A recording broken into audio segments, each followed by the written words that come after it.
Beneath the water, Ed's team broke the structure apart with nothing more sophisticated than a hammer and chisel. But how do you then raise a half-ton solid stone block to the surface? Their solution was to use canvas lifting bags. By inflating them with air like balloons, they had enough buoyancy to pull the blocks to the surface. The low visibility and long hours made this a dangerous operation.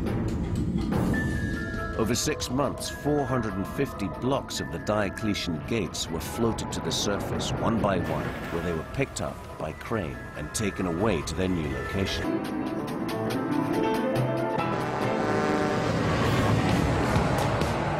By January 1966, work reassembling Abu Simbel at its new site had begun. As well as putting the monument back together, the team faced the even bigger task of rebuilding the mountain around the temples.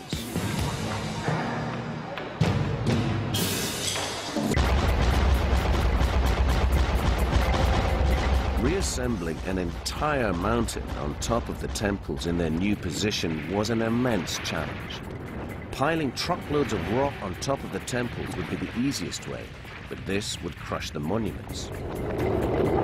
The engineers needed to replicate the precise scientific properties of the original mountain that had acted like an arch to hold the weight of rock away from the ancient temple. Their solution was to build an enormous concrete dome over the temple. The dome was so large, it had to be built using 300 giant interlocking concrete sections.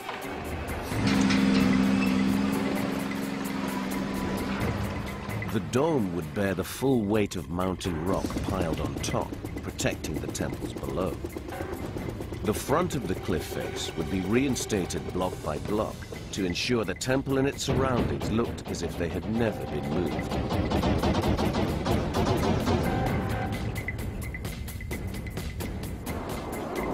Two huge hurdles remained.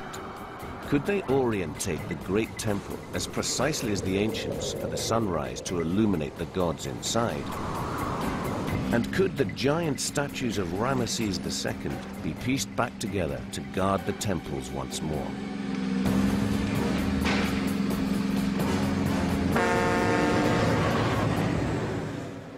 The team attempting to move the replica head of Ramesses have reached the final stage of their demonstration. Are you ready, George? They've sliced and lifted the face off. Now they must confront the same challenge faced by engineers back in the 60s when they reassembled the great temple of Abu Simbel. They needed to find a foolproof way of securing the face to the head, otherwise it would plummet 20 meters to the ground below. Cement was the obvious way, but they were worried the bond might be too weak for such a massive weight. There was a real risk Ramesses could fall flat on his face. They came up with an ingenious solution. They attached an L-shaped counterweight to the rear of the face using steel rods. The purpose of the concrete key is to act as a fixing for the sandstone face back into the rock face. Obviously, you can't put any fixings through the face to secure it, otherwise you'd destroy the archaeology. So the reinforced concrete key is fitted into the sandstone by these fixing rods, which you can see here. The snug fitting of the wedge shape into the head would make the face impossible to dislodge. But have our team's calculations paid off? Can they successfully reassemble Ramesses' face back into his head? Our team is wrestling to fit Ramesses' face back into his head to complete the third and final stage of reassembling their replica. It's a difficult task, made even harder by the desert winds. No closer! I want to go up! They're worried the L-shaped wedge could swing into the head and damage it. Rich, get that back rope. Jerry can't do two at once. Yeah. All right, we want to come down now? Very, very slowly. Oh, she's Can you go rudder that way? Well, I can talk to him, Okay, Johnny. we gotta watch the front. Okay. You probably need to boom down. It looks Is he like. booming down then? Whoa. Tell the crane to do it.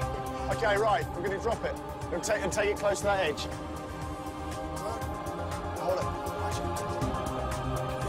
got probably 2 inches, 3 inches on my side.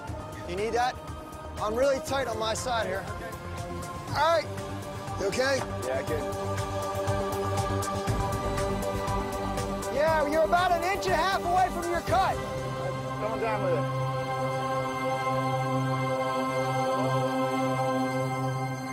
That's it, baby. We're good, we're good, we're there. Come on, put him in. That's it right there, done. There you go. 1, 2, 3, Ramesses. Hey.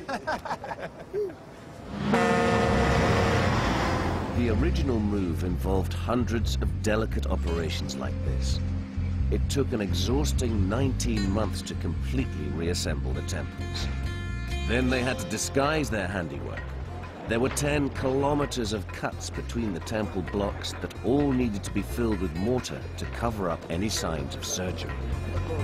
On the 31st of October 1968, 4.5 years after it had begun, and an astonishing 20 months ahead of schedule, the project was completed.